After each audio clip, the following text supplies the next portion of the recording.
Olá pessoal, boa noite. Vou começar aqui a live com o professor Jonatas Manzoli. Vou tentar convidá-lo.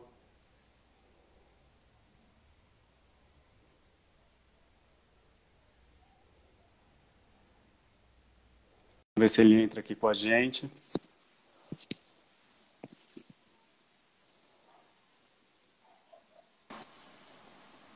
Olá, tudo bem? Oba, olá. Olá, Tudo Danilo. certo, Jonatas? É muito bom te rever, não é? Muito E bom também, Jonatas. virtualmente, já que a gente ficou tanto tempo juntos trabalhando no Nix e eu gosto muito de você, gosto muito das coisas que a gente já fez junto, então é uma alegria. É sempre bom a gente rever as pessoas, mesmo nessa situação de isolamento, porque os laços não se quebram, né? Muito bom te ver por aqui. Não, com certeza, Já que a gente não vai conseguir mesmo ver se presencialmente, não sei por quanto tempo ainda, né? A gente tenta manter o contato virtual, né? Sempre que possível. Eu acho que essa conversa vai ser muito bacana. Acho que para o público que está assistindo, enfim, eu acho que também para o Contemporarte, né, da UFMT, que está promovendo essa live, a série de lives. Então, a gente quer agradecer a tua presença aqui, né? Agradecer também a professora Rita Domingues, né, a líder do grupo de pesquisa Contemporarte, e a Maristela Carneiro, professora também, coordenadora da pós-graduação em Estudos de Cultura Contemporânea da UFMT. Então, boas-vindas para o Jonatas. E falar um pouco aqui do quem é o Jonatas, né? Para quem acho que a maioria das pessoas conhece, mas assim, talvez quem Acho não que todo mundo que conheça. entrou até agora sabe quem sou eu, mas é sempre Entrou bom, o né? César, entrou o Manu, né? Entrou a Então, Iana, gente que está no Terezinha. coração, né? É verdade.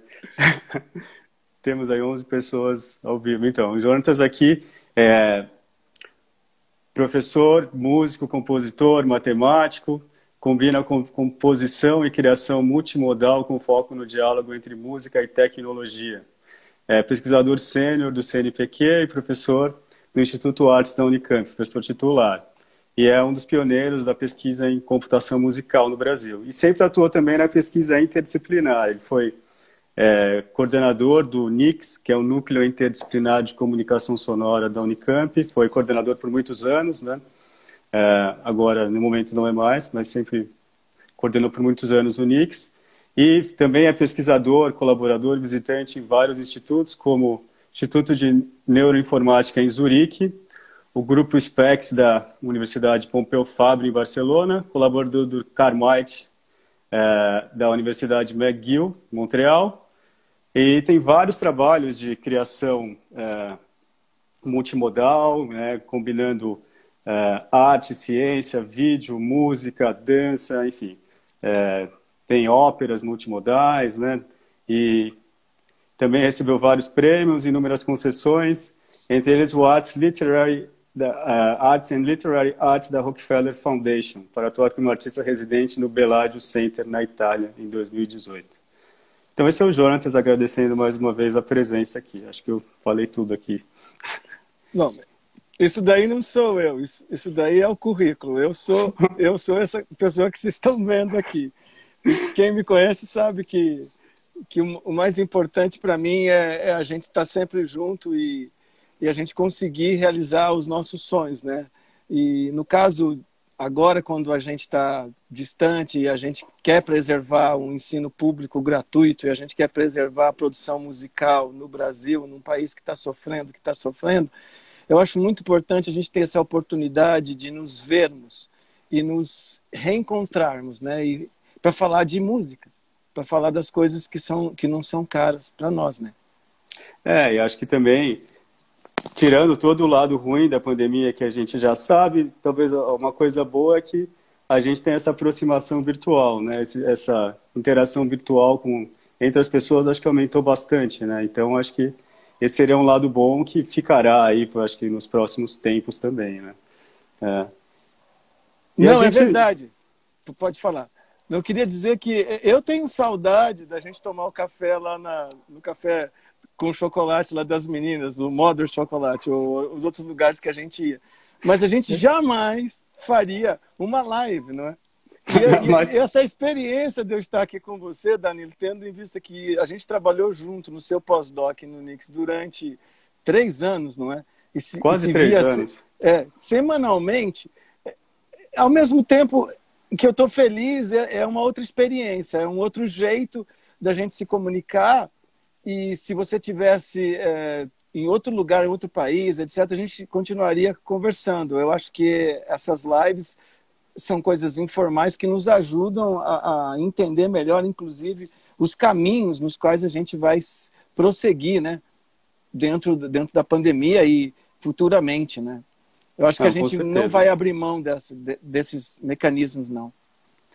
Uma notícia boa que a Maristela aqui, que é coordenadora do ECO, me falou é que a live não dura mais 1 hora, não vai cair com 1 hora em ponto. Então, se a gente ultrapassar um pouquinho, a gente não vai ser desconectado aqui. Mas vamos tentar manter 1 hora também para a gente Sim, não sei se o pessoal vai aguentar.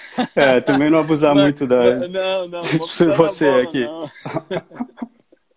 Então, Jonatas, eu queria que se você puder falar um pouco de como você começou a estudar música, como é que se teve esse interesse, acho que não só por música, né? Como é que isso despertou na sua vida, né? Eu sei da tua mãe, que é musicista também, né? Toda essa história. Eu queria que ela estivesse aqui. Eu tentei convidá-la, mas ela não sabe usar o Instagram ainda. Mas ela é super, é uma senhora muito legal, Dona Cidinha. Enfim, eu acho que eu posso começar dizendo isso. Eu acho que o meu primeiro momento no qual eu me senti músico, ou me senti que eu seguiria a carreira, foi em uma conversa com a minha mãe mesmo. Eu já estava escrevendo algumas coisas e também improvisando no piano. E eu falei, como é que eu faço agora? Não tinha gravador na época, nem era para gravar. Mãe, eu quero escrever. Ela falou assim, mas... Ela foi muito esperta. Ela falou assim, mas isso eu não sei escrever. O que você faz, eu não sei escrever. Ela me disse assim. Na realidade, ela sabia. Ela disse para mim, eu acho melhor que você estude, para você aprender a escrever. Na realidade, eu não estava muito contente com a professora de piano, eu não gostava muito do Zerny, daquelas coisas todas. Então, eu estava meio revoltado, assim, vamos dizer, com o ensino de piano. Então, aí a minha mãe me deu um livro que, não sei se vocês que estão aqui conhecem, do Arcanjo, de teoria. É um livro muito antigo e tal. E eu comecei a estudar. E aí, quando eu comecei a estudar, é que eu comecei a perceber que eu conseguia conectar aquilo que eu basicamente improvisava com algum rascunho de partitura, que eu usava o piano, né? Um velho piano no Brasil, eu comecei a entender que aquilo me dava muito prazer. Uma outra coisa muito importante foi a interação que eu tive com a minha irmã, que começou a estudar violão também. Então, esse meu começo de compositor foi totalmente assim, espontâneo, autodidata. Mas uma coisa também que eu acho importante nesse começo foi que a minha mãe trabalha com música folclórica e ela precisava de alguém para ajudá-la na transcrição das músicas, transcrever os cantos que ela pesquisava, etc. Então, à medida que eu aumentava a minha habilidade de escrever alguma coisa, eu também conseguia, de certa forma, passar, como a minha mãe dizia, passar no pentagrama, passar no pentagrama as músicas. As melodias, tal. As melodias, e aí eu continuei... foi assim que eu comecei a compor. Eu acho que a primeira peça importante na qual eu realmente deu uma garibada na minha vida foi quando eu compus o hino à Olímpia. Eu compus o hino da minha cidade junto com o professor José Santana, que a tua cidade, já faleceu, a tua cidade a natal. Cidade de Olímpia, a minha cidade natal. Então compus o hino e isso ainda o hino oficial, é uma música com uma forma assim AB, com bastante coisas interessantes enfim, e eu ainda me emociono quando as crianças da cidade às vezes me mandam algum vídeo cantando ou quando vou na cidade, porque é uma coisa, eu tinha mais ou menos 14, 16 anos, por aí. Você Mas podia mesmo... divulgar esse hino, alguma gravação pra gente. Depois. Eu queria fazer uma nova gravação, porque eu já fiz uma gravação que de muitos anos atrás, aqui no Dimas Estúdio em Campinas, com o pessoal do Coral IBM, que eu regia na época. E até hoje a música que é tocada oficialmente. Já pensei em fazer uma nova orquestração com a USU, a Orquestra Sinfônica da Unicamp, e o coro contemporâneo. Eu vou fazer isso, porque é uma coisa importante que está no meu coração, né? Eu faria isso com muito gosto. A professora aí está perguntando, é perto de Barretos mesmo, né, Olímpia? Olímpia é perto de Barretos, perto de São José do Rio Preto, mas só para fechar esse começo, a outra coisa que me intrigou muito foi que, ao entrar na graduação, eu não achava que eu deveria fazer composição. Ou fazer música. Me fala, você entrou primeiro em matemática ou em música? Eu entrei primeiro em matemática. Na realidade, eu entrei em matemática computacional, chamava. Todo mundo perguntava, eu sempre gosto das misturas. O que é esse negócio? Era matemática com computador, ou matemática de sistemas, desculpa. E que mexe com um computador. Eu entrei na Unicamp e tal. E eu comecei a cursar, porque eu não me via músico profissionalmente, não é? Eu acho que isso é um problema bastante comum, né? A gente fazer essa transição, assim, vai encarar música, né? Vai fazer um outro curso paralelo, né? Como é que vai ser? Acho que é super comum, né? Exato, mas um divisor de água, foram 2 divisores de água na minha vida que me definiram para fazer a graduação em composição, já fazendo matemática. O primeiro, de novo, foi uma interação com a minha mãe novamente. Ela me deu um livro do Henri Barrault, que se chama Para Compreender a Música de Hoje. Eu acho que vocês conhecem esse livro. Eu até ia pegar aqui, mas não achei para mostrar. Música contemporânea. É um livro que faz um apanhado muito geral das músicas contemporâneas. E eu estava estudando nessa época também, na graduação, e me dando mal, muito mal. Eu estava estudando teoria da probabilidade, né? O final desse livro menciona o Xenax. Xenax, que é o compositor que trabalhava com a teoria das probabilidades. Exato. E aí, quando eu li esse capítulo, era pequenininho, 5 ou 6 páginas, eu falei, nossa, é isso que eu quero. Mesmo porque eu não estava gostando só dessa coisa. Eu quero...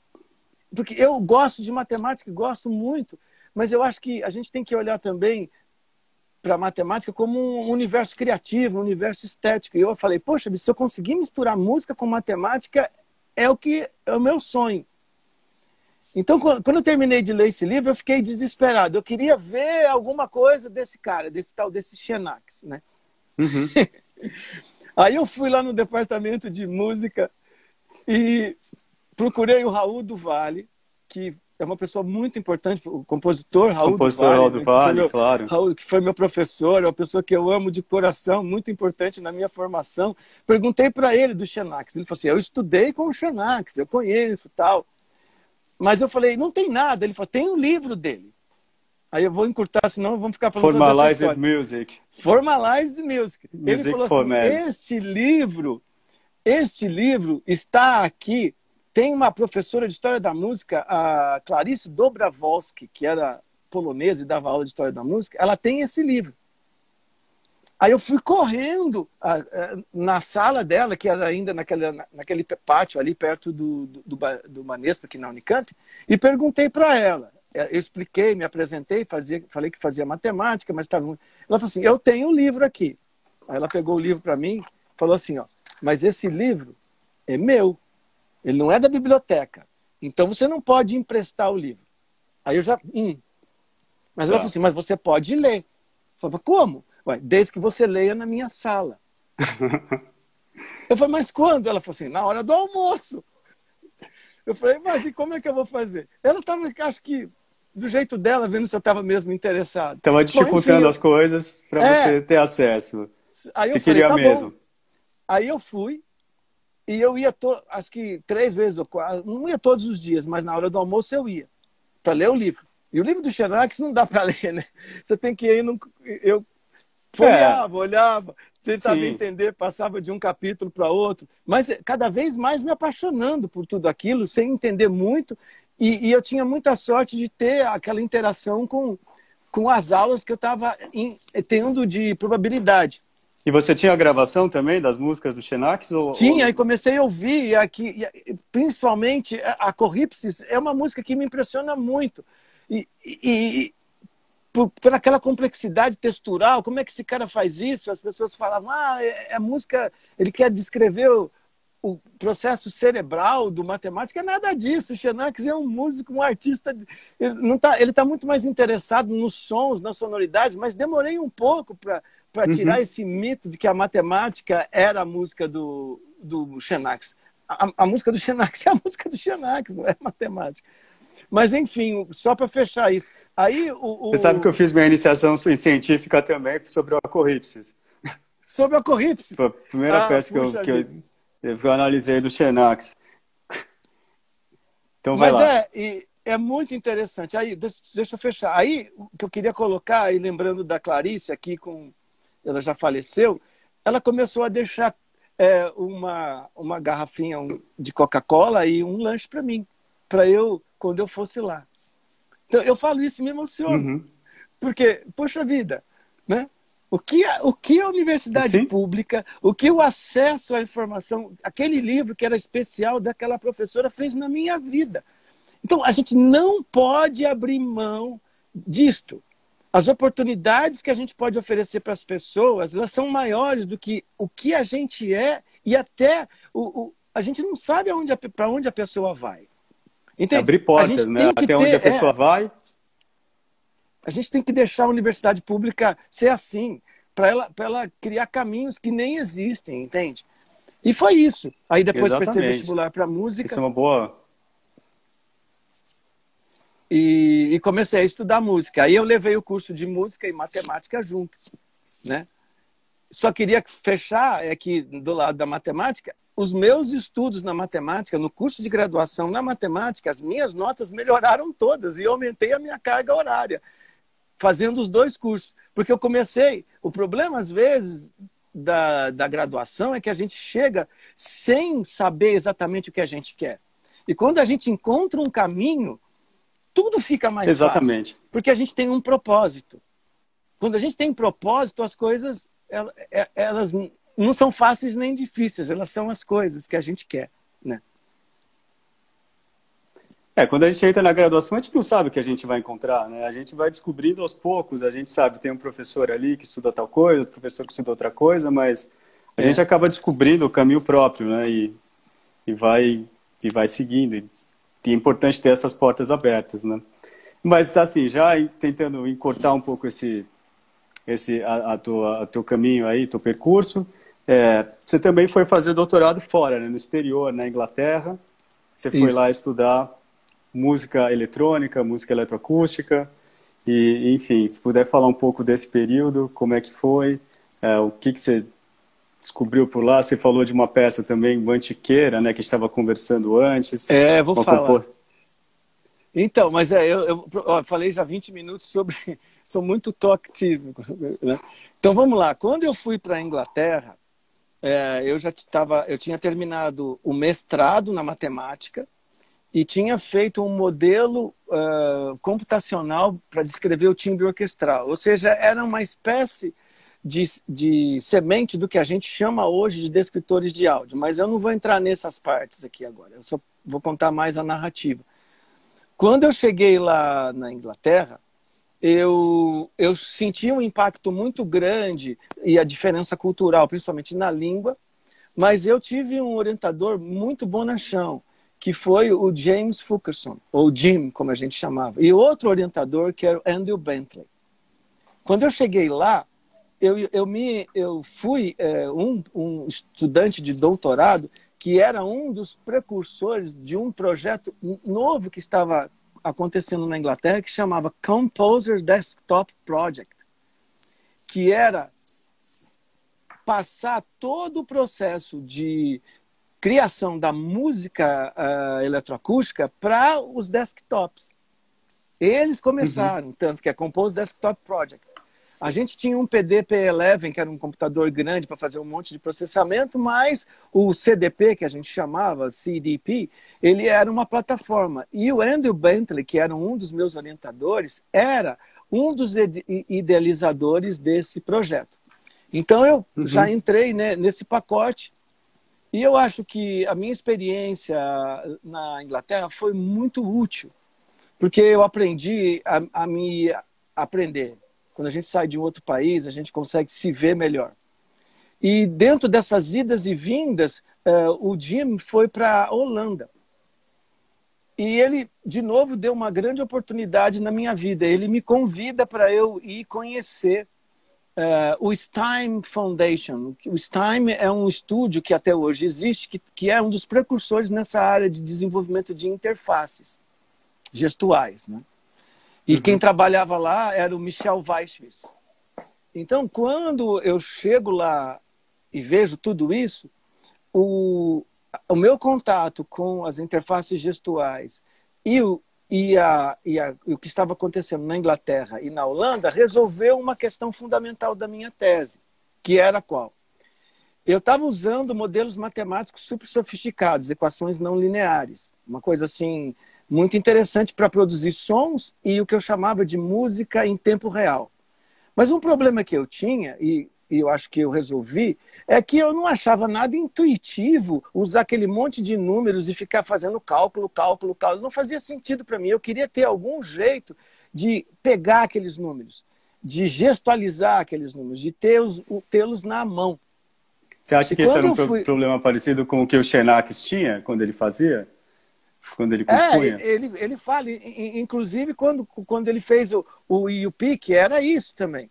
Por quê? Porque tem uma transcendência que é maior do que o material que você usa, seja ele numérico, ou seja as notas. As notas musicais, os acordes também são abstratos.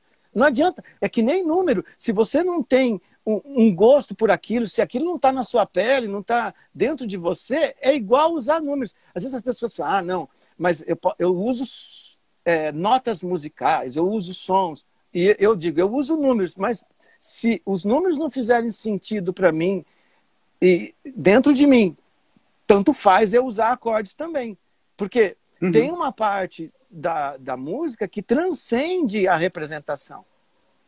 E para mim era realmente importante na minha tese eu conseguir manipular de forma tal que eu pudesse, então, gestualizar e não ficar preocupado em fazer cálculos, que o computador fizesse cálculo. O computador ficava à minha disposição ali. Pode falar. E eu ia improvisar. Você tocou nesse assunto da representação. Ah, não, segue lá, João. Segue lá, o que você estava falando. Não, e aí Desculpa te interromper. O ponto foi que aí eu desenvolvi uma luva, né? Foi, acho que, uma das primeiras interfaces gestuais, justamente para controlar em tempo real, né, usando MIDI, protocolo MIDI, as equações que eu trabalhava na tese. No meio disso, os sons que eu criava com a geometria fractal, que era a matemática que eu usava, eles eram bastante ruidosos e densos, né?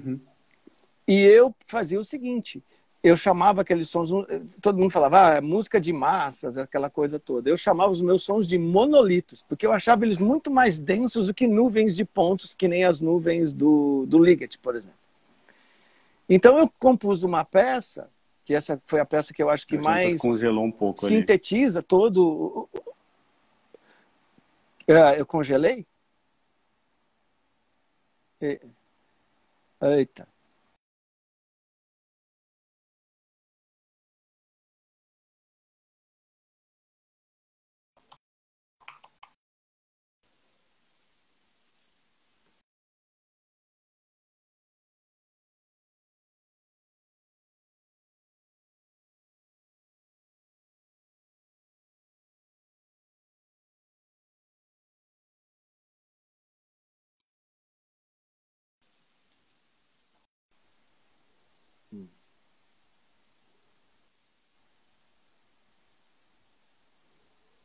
Danilo? Voltou? Voltei. Tô. Voltou. Ótimo. Então, eu vou tentar encurtar, já falei demais e fica... Bom, enfim, aí eu trabalhando com esses fractais e gerando a música, na época eu trabalhava com outro compositor que chamava-se Clarence Barlow, já no Instituto de Sonologia, em The Hague, em Haia. Ele então me convidou, ele ia fazer uma apresentação no Festival de Férias de Darmstadt, e ele ia fazer uma amostra dos alunos dele, e eu fui e levei essa peça, Mantiqueira, para ser apresentada. E essa peça, ela era muito densa e cheia de sons, não é? E tinha um som muito especial que era os babblings, os primeiros sons que o meu filho mais velho, o Nato, começava a produzir. Então eu basicamente granulei os sons dele e viraram sons de pássaros e usei os monolitos como se fosse uma metáfora de montanhas. Uhum. E isso já estava mais ou menos no fim do doutorado. E quando eu volto, né, quer dizer, antes de eu voltar, eu mandei essa peça para o Almeida, não é? E para o Raul também. E Isso. principalmente... Você mandou para o Almeida Prado, né, o compositor, enfim, o Almeida Prado. professor da Unicamp.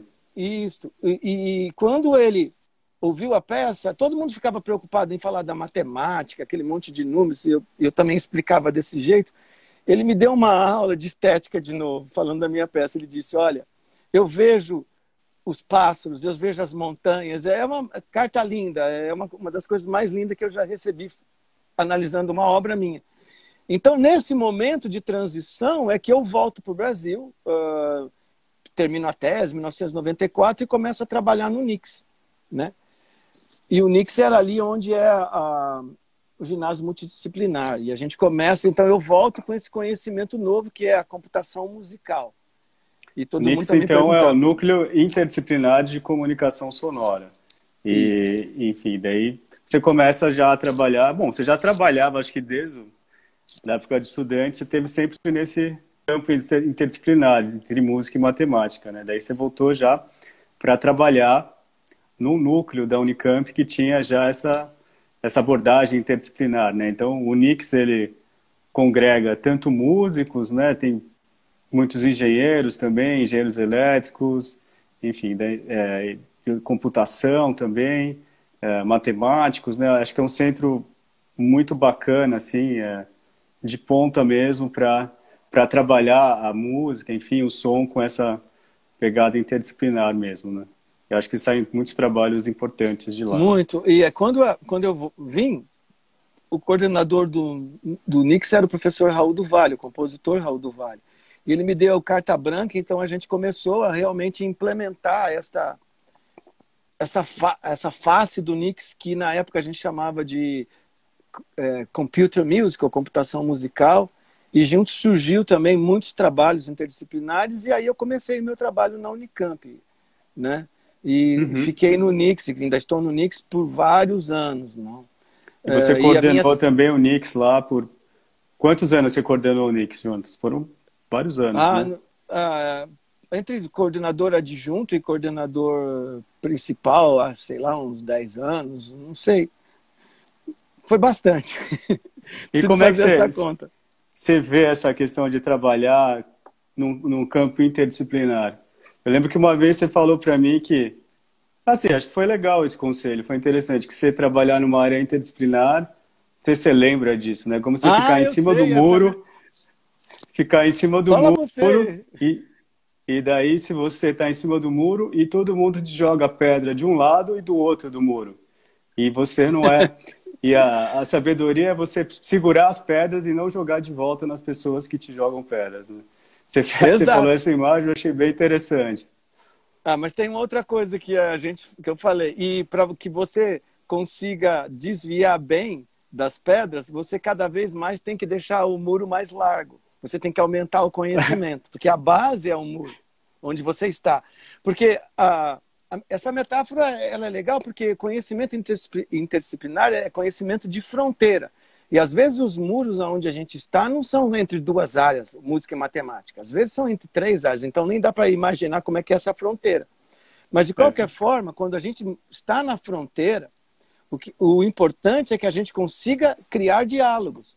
E segurar as pedras é ouvir os outros e não jogar de volta pontes. as pedras. E fazer Sim. pontes e criar diálogos. E a outra coisa é que à medida que você cria diálogos, naturalmente a sua base cresce. Porque você acaba aprendendo e se tornando melhor. Sabe? Então, se alguém fala para você, mas não é bem assim na matemática, não é bem assim na música. Que bom! Aí se você escuta e você entende, você aprende.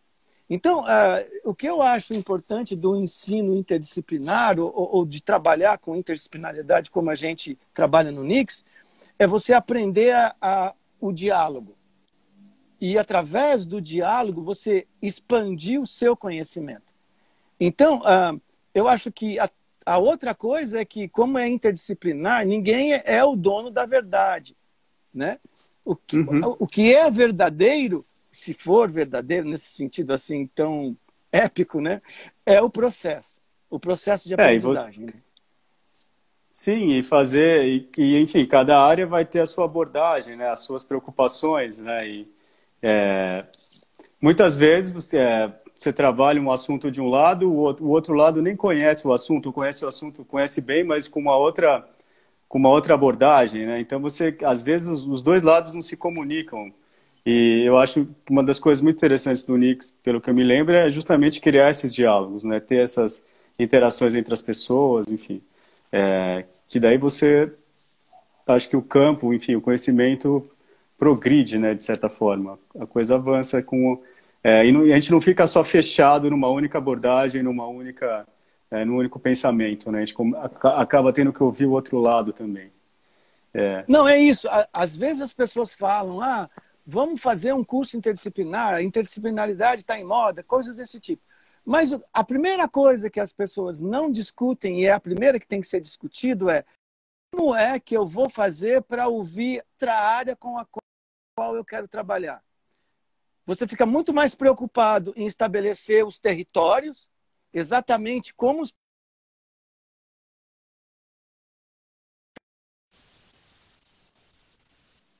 Mas você muitas vezes você não se preocupa com a fronteira, com o seu vizinho.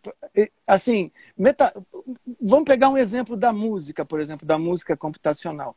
Às vezes a gente fica muito mais preocupado na computação musical em dizer se a música é muito analítica ou se ela é muito intuitiva. Eu faço música com computador, eu sou intuitivo ou analítico. E aí você cria a dicotomia. Se eu estou sendo intuitivo, eu estou sendo mais artista. Se eu estou sendo mais analítico, eu estou sendo mais engenheiro, ou estou fazendo uma coisa ou mais... Ou se eu uso o computador, eu não sou intuitivo, né? E se eu escrevo só no papel, eu não formalizo nada, eu não tenho modelos, e não é bem assim, né?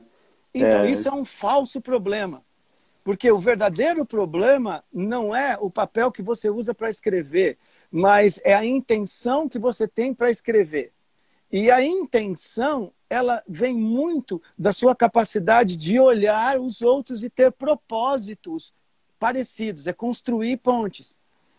Então, se alguém me perguntar se eu sou um compositor que usa o computador, se o computador me influencia a compor, e se em algum momento o computador é mais importante do que a minha intuição, eu vou dizer que isso é um falso problema. Porque se o computador se integra a mim de uma forma que isso se torna natural, então eu vou construir caminhos para que a minha humanidade, aquilo que eu tenho de mais caro, que é a música, se manifeste dessa forma. Mesma coisa, alguém que usa literatura na música. Olha, se a pessoa... então isso aqui é um livro de literatura, não é uma ópera, etc. Eu acho que a gente perde muito tempo com isso. O que a gente tem que entender depois da obra acabada, ou no processo de concepção da obra, é quanto que a gente constrói. E, às vezes, a construção não é necessariamente disciplinar. Aliás, eu não acho que exista realmente uma construção disciplinar. Eu acho que a divisão do conhecimento em disciplinas é muito artificial. Porque toda vez que a gente passa de um conhecimento tácito para um conhecimento explícito ou vice-versa, o que a gente tem que fazer é construir. Então, eu acho muito interessante o uma frase de um filósofo italiano, que é o Vico, né? O Vico, ele é um cara que, para mim, é o pai da interdisciplinaridade, ou pelo menos das coisas que eu gosto de fazer. Ele diz que a gente aprende muito com as coisas que a gente constrói, ou seja, o fato é a verdade. E isso, para mim, é muito importante. E quando a gente cria o fato, e o fato é o que a gente está fazendo, isso nos traz prazer e as pessoas que estão participando com a gente. Acho que você já tocou em vários pontos aí, Jonas. Bacana. A gente ia começar essa fala mais, não sei, algumas questões teóricas aí, né? Como a arte como campo de pesquisa interdisciplinar, mas que já tocou em vários pontos, né? Você já adentrou aí a questão da música e matemática, a gente falou.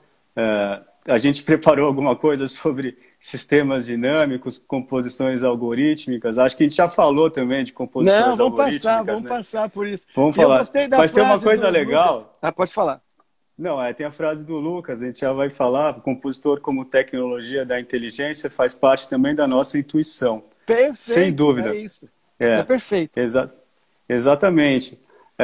Mas você também tinha separado uma questão da cognição. Acho que a gente podia falar um pouco, né, da cognição musical e dessa percepção ecológica que você falou, que você mencionou, que a gente podia falar do campo de presença, enfim, da percepção, da questão da percepção ecológica, da psicologia da antecipação. Como é que você vê quando você compõe, se você lança a mão dessas ideias, você está pensando na pessoa que vai ouvir a música, vai ver a ópera, enfim, a recepção, se você tem essa preocupação, entre aspas, ou não? Não sei se você entendeu minha pergunta. Sim, entendi. Mas eu acho assim, antes de eu começar a falar, eu quero dizer que o meu conhecimento sobre esse assunto nasce quando eu trabalhei e comecei a orientar o doutorado do Luiz Felipe de Oliveira, que não sei se ele está aqui, mas a gente aprende com os alunos, não? E professor em Mato Grosso do Sul, né? Foi professor de Mato Grosso, foi professor da Federal de Mato Grosso do Sul. É uma pessoa maravilhosa e a gente sempre tem. Então para entrar nesses assuntos, eu tive uma convivência muito grande com o grupo de auto-organização do CLE, do Centro de Lógica da Unicamp, e a convivência com o trabalho do Luiz Felipe. Mas qual é o ponto principal? Quando a gente está falando de significado musical, a gente, de novo, cria dicotomias, né? Principalmente se a questão é a forma musical pura, ou se é a forma relacionada com as emoções, ou se é a referencialidade ou não. A gente cai na discussão do Hans Lick com o Wagner. São coisas aí que eu estou passando muito rápido. Mas, para mim, como eu vejo isso? Eu acho que essas duas coisas, existe uma certa lógica no processo de significação musical, mas existe nessa lógica um processo muito forte de interação entre a mente e o corpo. A música, como outras informações que a gente produz, informações de arte, ela é uma informação, é um conjunto de informações, é um discurso muito plástico. Então, eu acho importante a gente entender que a música não é só aquela que entra pelos nossos ouvidos. E eu nem acho que o único canal que a gente pode apreciar a música seja somente o ouvido. A gente aprecia a música com o corpo. A gente aprecia a música com tudo. Porque a música interage com os nossos circuitos neuronais de formas muito incríveis. Pelo menos 2 circuitos. O primeiro circuito, que é o que eu estudo mais, que é o circuito da antecipação, que é o que regula o processo antecipatório. E a gente chama isso de circuito límbico. Esse circuito faz com que a gente, por exemplo, tenha arrepio quando a gente ouve música. Todo mundo arrepia, ou não, né? Arrepia do... E o outro eu fui até pesquisar o Hero aqui, quando você falou de psicologia da antecipação. Aqui tem os 5 passos, né? Expectativa, imaginação, tensão, predição e reação. Não sei se é isso. Exato. O Hero coloca isso muito bem na teoria dele. Mas, assim, trazendo aqui para o nosso pão com queijo aqui, é o seguinte: se você acha que tem esse construto quando você ouve música, uma das coisas mais importantes no processo de significação é como a música induz você no processo de expectativa. Então, o significado não é uma prioris. Apesar que existe a partitura, existe a intenção do compositor, existe a expertise dos músicos, existe a sala de concerto, etc. O significado é um processo dinâmico que se constrói a partir da escuta, mas aqui vamos chamar uma escuta ecológica, e já vou definir o que eu chamo de ecológico aqui. Essa escuta ecológica não é a schefferiana. Essa escuta ecológica é uma escuta que vai englobar várias das nossas capacidades cognitivas, inclusive as nossas capacidades emotivas. E então, para mim, como se constrói isso? Quando a gente está ouvindo música, a gente está fazendo apostas, para simplificar assim. A gente está apostando em coisas. Tanto o compositor, quando está compondo, quanto o ouvinte. E as nossas apostas, elas podem ser bem-sucedidas ou não. E a gente ouvir música é criar esse jogo, mas é um jogo muito parecido com o jogo da vida, não o jogo da velha. É o jogo a famosa cadência de engano, né? Às vezes. A expectativa. Mas tem outras. Tem música que não tem cadência, mas tem surpresas. Tem música que tem ruído, mas tem surpresa ou não tem. Então, esse jogo de expectativa é que molda o processo de significação. Então, quando eu digo que a música é um mecanismo antecipatório, o que eu estou querendo dizer é o seguinte, é que nós temos um conjunto de hábitos de escuta. Esse conjunto de hábitos a gente leva para ouvir a música. A gente tem familiaridade, a gente tem outros elementos. Quando esse nosso aparato encontra uma obra conhecida ou uma obra não conhecida, ele é jogado no mundo do som, no mundo do compositor. E por isso eu acho que, nesse sentido, a música é uma espécie de personal trainer das nossas emoções. Mas não nesse sentido... se eu fosse o seu personal trainer, Danilo, e falasse para você fazer exercícios, eu ia falar para você, faça o exercício, mas eu não ia fazer o exercício para você, certo? Se a música é o nosso personal trainer das nossas emoções, se ela nos dá musculatura cognitiva e emotiva, alguma coisa tem que vir de nós, né? Então, pelo menos a aposta, pelo menos a Agora que você tocou nesse assunto, queria te perguntar da ambiguidade na música. Você gosta de falar da questão que a música é ambígua, né? A ambiguidade de significado, nas próprias emoções, né? Você podia comentar algum pouco sobre essa ambiguidade? Acho que se liga um pouco com esse assunto, né? Sem dúvida. Eu acho que... bom, vamos pensar, quando alguém... Por que a gente acha graça, às vezes, numa piada? Ou por que a gente gosta de... Eu gosto de fazer trocadilhos, talvez, né? Misturar palavras, som de palavras. É que quando a gente tem esse... Gosto também da metáfora da sala de espelhos da Alice, né? Aquele monte de espelhos, ela se via em muitas formas. Mas o que eu quero dizer é o seguinte, eu acho que se a gente tem um mecanismo antecipatório que está apostando, a ambiguidade é um prato cheio para o nosso sistema cognitivo. Porque, veja, e inclusive para o processo de aprendizagem e outras coisas, se você dá a nota para a pessoa, é esta nota que você vai ter que seguir, de cabo a rabo, ou esse acorde, ou qualquer uma dessas coisas, e você não abre espaço para que exista a ressignificação, você não dá espaço para o ouvinte curtir a sua música. Ele vai ser um escravo seu. Olha, você é o super compositor, eu fiz aqui a música, ó, você escuta o que eu escrevi. Se você escutar outra coisa, vai fazer outra coisa, não vai ouvir minha música. E esse é o problema. Eu acredito que mesmo uma música analiticamente muito bem construída, seja lá o que for, ou uma música, ela precisa desse jogo de ambiguidades, porque com esse jogo de ambiguidades você abre oportunidade para que o ouvinte faça as apostas. E quando você trabalha com isso, com mais ou menos ambiguidades, você produz, eu acho que é exatamente o que o Hiron faz, a satisfação da surpresa.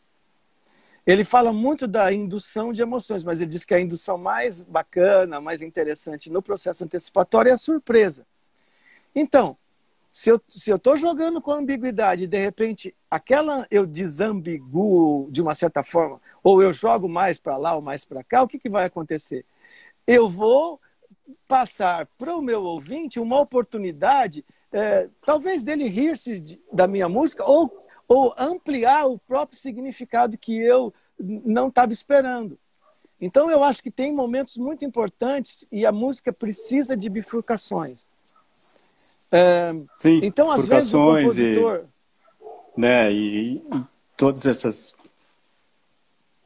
possibilidades de novos caminhos, e inclusive que possam ser reconstruídos no momento da escuta.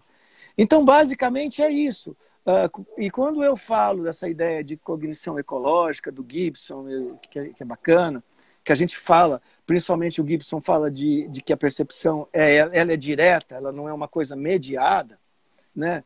Colocando isso dentro do contexto da antecipação e da construção através da antecipação, o ponto é, eu acho que se os mecanismos que a gente dispõe, os estados disposicionais que estão na música ou na informação musical, eles atingem o seu propósito, é porque o compositor, de certa forma, cria um ambiente do que o Gibson chama de affordances. Vamos lá, o que são essas affordances? Affordances são as possibilidades que o ambiente tem de troca de informação. Então, não é necessariamente analítica que vai na composição musical. Tô aí ainda? Tô. Tá aqui sim, estamos ouvindo. Deu uma travada, mas voltou. Por quê? Porque, na realidade, o que sustenta as affordances é justamente essa percepção direta, como o Gibson fala. E eu acho... A gente está falando muito agora em música ao vivo, em improvisação ao vivo, com live eletrônicos, né? Essa coisa toda. Para mim, essa coisa da improvisação livre, tem muito dessa coisa do jogo de affordances com os instrumentos, o jogo de affordances com o meio, as possibilidades. Então, eu acho muito importante que a gente abra mão, às vezes, vamos dizer assim, desse conhecimento tão duro e passe a dê aos alunos a oportunidade que eles... Não é assim, você tem que ser um aluno transgressor. Aí o cara ele vai transgredir por transgredir. Não, que ele tenha a oportunidade de inserir as suas affordances, as suas oportunidades de encontro no trabalho dele. Mesmo porque eu acho que a teoria musical não é para ser levada como um conjunto de dogmas ou de leis universais, como são as leis da física. Aliás, a gente chama a teoria musical como sempre como tratados, não é? Se a teoria musical é feita a teoria que a gente estuda é a teoria ocidental, né, europeia. Exato. Há muitas outras teorias musicais, né? Inúmeras. Mas mais do que isso, se é um tratado, ela foi acordada entre um grupo de pessoas que estavam fazendo música naquela época e foram espertos ou não suficientes para colocar aquilo dentro de um tratado. Então, acho que a gente tem que estudar e reverberar as experiências. Reverberar as experiências, mas a gente tem que ser capaz de trazer, de uma certa forma, um significado para a gente. Então, acho que, em linhas gerais, é isto. Assim, passando muito, muito rapidamente esse assunto das affordances, etc., né? Talvez acho que vamos falar das peças, das obras, das tuas composições, enfim, acho que já tem até perguntas que apareceram aqui na tela, né? A professora Rita falou para a gente comentar sobre a tua ópera Descobertas. A professora Maide também passou uma pergunta querendo saber da questão do canto lírico nas tuas obras, né, na tua ópera, se você trabalha também com outros tipos de canto. Mas vamos entrar já nesse assunto. Você queria já entrar direto nas Descobertas ou queria falar de outras peças anteriores? Porque você tem lá algumas peças aqui que a gente separou. Reação em Cadeia, né, para orquestra de violoncelos. Tem as Descobertas, mas você costuma trabalhar sempre com os instrumentos acústicos, né, ou para orquestra, ou para coro, ou para um grupo menor, com a tecnologia, com o live eletrônicos, ou com a eletrônica suporte fixo, muitas vezes com vídeo também, né? Acho que é recorrente, fora aquelas questões de inteligência artificial, né? Da percepção ecológica que você trabalha em obras anteriores, até, né? Instalações, essas coisas. Você poderia dar uma introdução antes da gente focar nas últimas composições? Como é que você vê essa questão? Eu quero Da respeitar uma hora. intermediariedade, né? Sim, vamos tentar respeitar. Eu falo demais, então vamos lá. Só vou introduzir rapidamente essa coisa do intermídia multimodal. Eu acho que para mim é importante colocar isso na minha obra, porque eu vou gastar um certo tempo da minha vida aqui para frente para estudar o seguinte. Eu acho, quando as pessoas falam de sinestesia, essas coisas todas, que é alguma coisa especial, a pessoa é sinestésica ou não, etc. Eu, por exemplo, quando escrevo música, eu preciso de desenhar, né? Eu acho que, em princípio, todas as pessoas têm uma capacidade sinestésica, em mais ou menos nível, no nível maior ou menor. O que eu quero dizer é que toda a informação que chega para nós, seja sonora, visual, etc., e a informação musical, ela nos ativa em todos os nossos sentidos. Então, o canal acústico é o canal que chega a informação musical. Às vezes, não só o acústico, o corpo também, né? No ritmo, né? Etc. Por exemplo, então eu acho que é um detrimento da oportunidade da gente trabalhar com aquilo que ocorre no corpo e na mente, se a gente somente leva o espectador a uma experiência sonora. Isso não quer dizer que eu não gosto de escrever música para um instrumento solo. Não, e adoro. Mas muito do que eu acho interessante em relação ao significado, principalmente a partir da psicologia ecológica,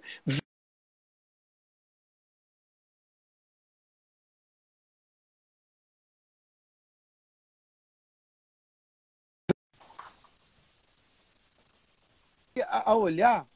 Será que travou? Não, não travou. Eu comecei a olhar como colocar essa Acho que parte... travou um pouquinho. Bom, então, quando eu Você comecei a pode trabalhar repetir de novo, Jonas? quando eu comecei a trabalhar com multimodal, comecei a olhar como colocar essas coisas todas num espetáculo.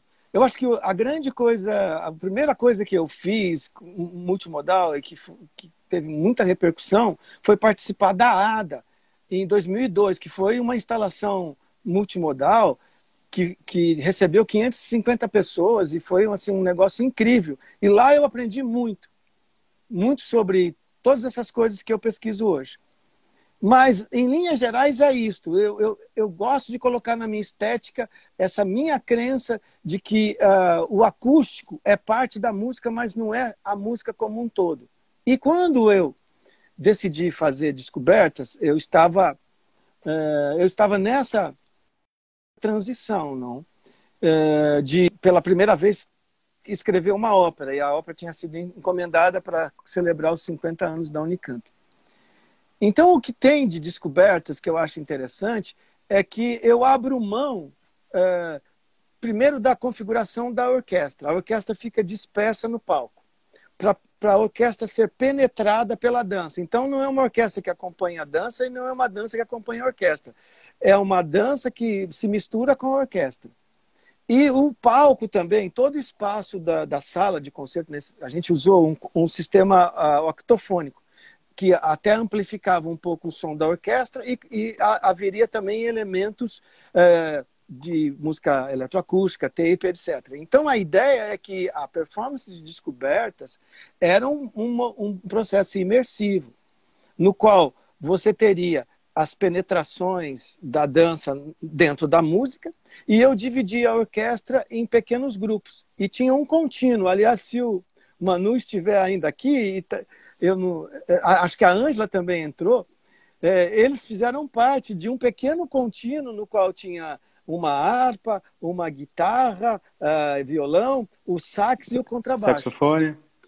Então, tá. Nesse sentido, eu comecei a explorar o significado do palco, não somente como o lugar para você botar a orquestra, ou põe no fosso e depois põe os artistas em cima, mas a orquestra em cima do palco, com os bailarinos e com o coro, como um objeto de significação. Não escondi a orquestra, eu fragmentei. Então, utilizou o espaço, né? Uma reconfiguração do espaço acústico. E isso eu acho que foi muito interessante, mas tem várias coisas que aconteceram. Vamos falar um pouco da parte vocal. A Descobertas não é uma peça no qual os cantores são personagens. A Ivelise está falando que tocou violino também. Sim, você foi o violino, Ive. Muito obrigado. Foram 2 violinos, exato, Ive. E, e nessa ideia de que os cantores não são personagens, eles são comentaristas. Então, eu estou trabalhando menos com aquela forma de área e coro nessa ópera, e usei muito a ideia que eu roubei do Woody Allen na Poderosa Afrodite, naquele filme dele. O coro, em muitos momentos de descobertas, é um comentarista. Ele está comentando os aspectos. O que ele está comentando? Ele está comentando o processo de descoberta. Percebe? Então, a ópera não tem um libreto narrativo, tem uma teoria que fala como é que a descoberta se faz. E, nesse sentido, ela é uma metalinguagem. Ela fala sobre aquilo com o qual ela interage, que é o processo de descobertas.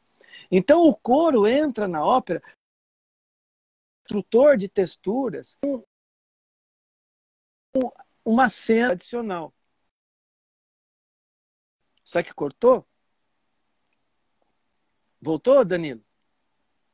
Eita. Voltou? Danilo? Alô, Danilo?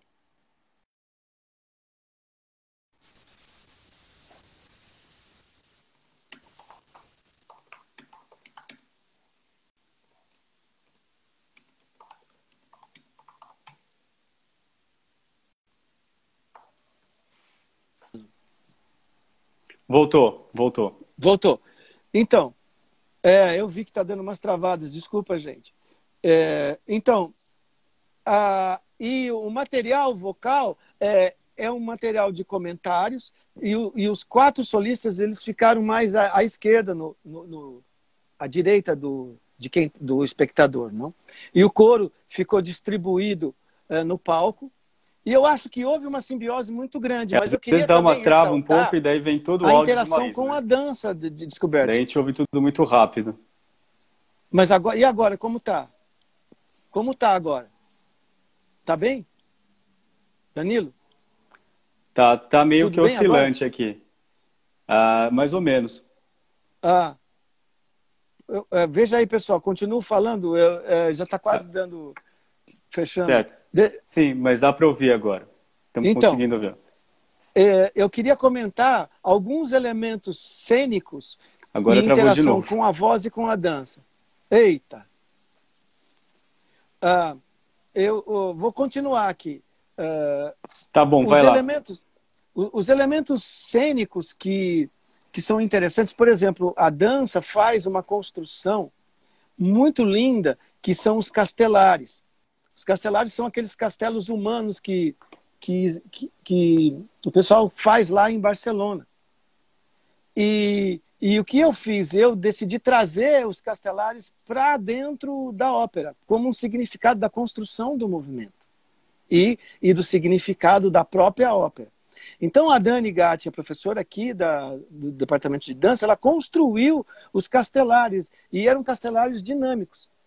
Então, quando aqueles elementos eles entravam em cena, eles também penetravam o imaginário do ouvinte, que estava vendo uma orquestra tocando com aqueles objetos corpóreos se movimentando. E qual que era a ideia de todo esse processo? Era produzir no ouvinte uma assimilação do que é o processo de descobertas, mas sem ser de uma forma analítica e nem narrativa, mas de uma forma sensorial. Eu acho que Descobertas é essa a proposta. Então, qual o papel dos solistas nessa ópera? Ok, o papel dos solistas nessa ópera é o papel não de serem personagens, mas eles fazem comentários sobre o processo das descobertas. Então, eles agem na cena como exatamente são os comentaristas do filme, por exemplo, do Woody Allen, ou do teatro grego. Essa que é a referência. Eles são comentaristas, eles não são personagens. Os personagens dessa ópera eles não são personagens, eles... Sim. Da minha concepção, é claro que vocês podem assistir a ópera e ter outras ideias, mas a minha ideia é essa. Então, até no primeiro momento eu denominei um bailarino de poeta, e o bailarino principal era o poeta, e a bailarina principal ela era a obra, ou o criador e a obra. Isso foi como a gente começou a trazer essa dinâmica para a ópera. Então, o que, que acontece? O coro, ele tem uma função dramática que não é narrativa, é uma função dramática textural. Se vocês ouvirem, tem momentos que o coro vai se misturando com a orquestra em drones e vai criando camadas de texturas. Então, é meio que o significado nessa ópera é construído por preenchimento textural e menos por tensão narrativa, mais por preenchimento textural. Né? Claro que isso varia em alguns momentos e em outros, mas eu acho que o mecanismo que eu usei para construir o significado, quer dizer, para dar atenção, essas coisas, é esse preenchimento textural. E se vocês olharem, tem uma cena no final do primeiro ato que os bailarinos vão vindo para a frente do palco, eles estão preenchendo o proscene. Então é quase como se eles estivessem invadindo o imaginário do público. Para mim isso daí é muito peculiar e demonstra muito o que estava sendo discutido, que é construir o significado por texturizar e destexturizar a música. E Olha só, menos acho que isso do foi que contar a história. uma ideia original mesmo, né? Acho que daria uma live inteira para falar das descobertas, né, da ópera, porque tem muito... Não, é realmente original essa abordagem, né? Menos uma dramaticidade no discurso e mais aí essa questão textural que você colocou. Teria alguma outra composição que você gostaria de falar? A gente tem a Ponte Vecchio, né, que tem a participação do Gabriel Rimoldi na flauta, da Vânia Pontes, bailarina, né? E tem também a sua criação na pandemia, né, Cartas de Todo Canto. Você queria escolher um desses para a gente finalizar? Não quer falar dos dois?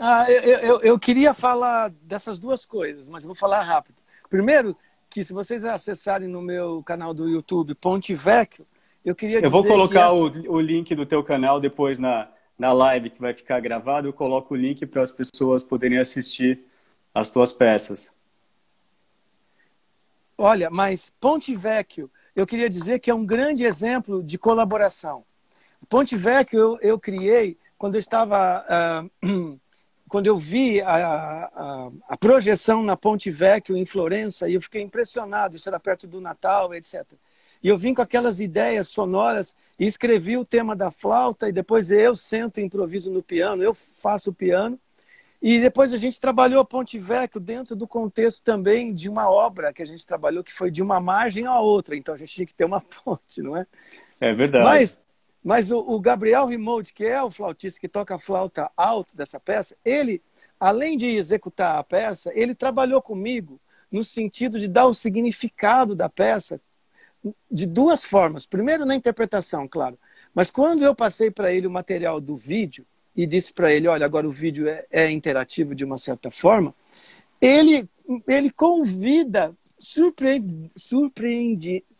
fez uma surpresa para mim, ele convida a Vânia Pontes, que é uma ex-aluna minha que está no Canadá, e os dois fazem uma trama maravilhosa, porque a Vânia trabalha a peça do corpo.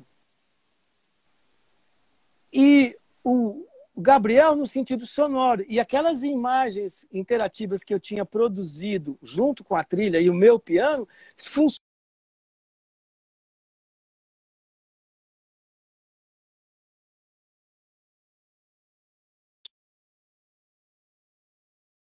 Realidade.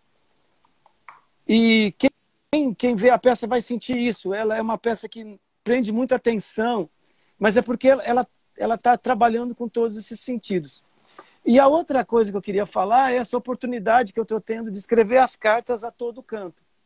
Eu quero agradecer vários músicos com os quais eu tenho trabalhado durante toda a pandemia, porque é uma forma de eu ampliar quer dizer, não ampliar, eu diminuí o meu isolamento. Então eu comecei a escrever cartas sonoras, e essa série chama Cartas a Todo Canto. A primeira carta eu escrevi para o César Traude, depois eu fiz uma carta para Amores Distantes, que eu escrevi para harpa e violão, o Leandro e a Ângela, e 3 sopranos, a Laura Kimmel, a Sara Miglioli e a Beatriz. são a Sara é do Brasil, a Laura é dos Estados Unidos, a Beatriz Cartas é ao Amanhã de também, né? Para Portugal. trompete. Cartas ao Amanhã que eu fiz Carta para ao trompete Adeus, para violão e pro Paulo piano. Ronck. E a violão e piano que tocou agora, recentemente a gente estreou. E cada uma tem uma peculiaridade, porque eu não quero escrever uma carta que não faça sentido para o receptor. Então, nesse sentido, eu não vou escrever.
Voltou, Danilo? Alô? Não.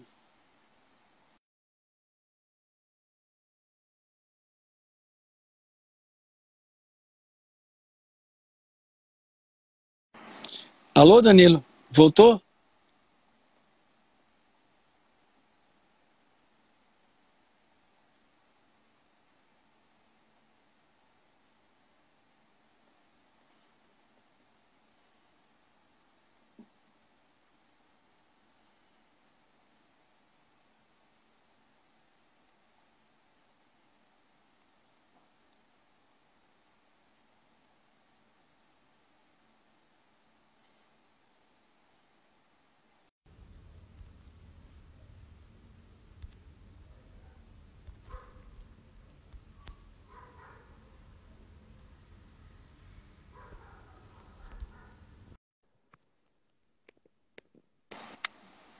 Oi, Danilo, você está me ouvindo? Oi, Jonathan, estou ouvindo. Só para a gente encerrar aqui, Vamos encerrar. Eu diga queria lá. agradecer. Talvez eu tenha falado demais, mas eu fiquei muito feliz e muito empolgado, deu? Foi muito legal. A gente tem que fazer isso mais vezes. Isso, vamos tentar marcar uma próxima, quando você tiver disponibilidade, para a gente falar mais das tuas composições, enfim, da ópera. Mas agradecer Isso. mesmo a tua presença aqui, Jonathan. Você Foi sempre. muito legal. Eu agradeço as pessoas que assistiram, o pessoal aí de Mato Grosso. E eu estou muito contente de ter feito isso e de te rever, viu, Danilo? Muito legal. Muito bom. Também fiquei muito contente, Jonathan. Obrigado aí por compartilhar teus conhecimentos, tua experiência. Eu nem E sei, essa coisa um que a gente abração. gravou, que a gente fez, vai ficar gravada em algum lugar? Ou não? Oi? Isso fica gravado? Desculpa, A live fica vai gravada? ficar gravado. Vai ficar gravado no perfil do Contemporâneo. Fica gravada. Ah, ótimo. Então eu até posso ouvir de novo. Eu falei muita coisa. Mas obrigado, gente, o Isso. pessoal aí do Comporarte. Muito obrigado pelo convite e um abraço carinhoso para vocês. E a gente pode falar outro dia sobre as composições. Eu vou ficar muito feliz. Valeu, Combinado, Dani. então, Jonathan. Até Até uma mais, próxima gente. aí. Até Tchau, mais. tchau. Valeu. Valeu. Abração. Tchau. Tchau. Valeu.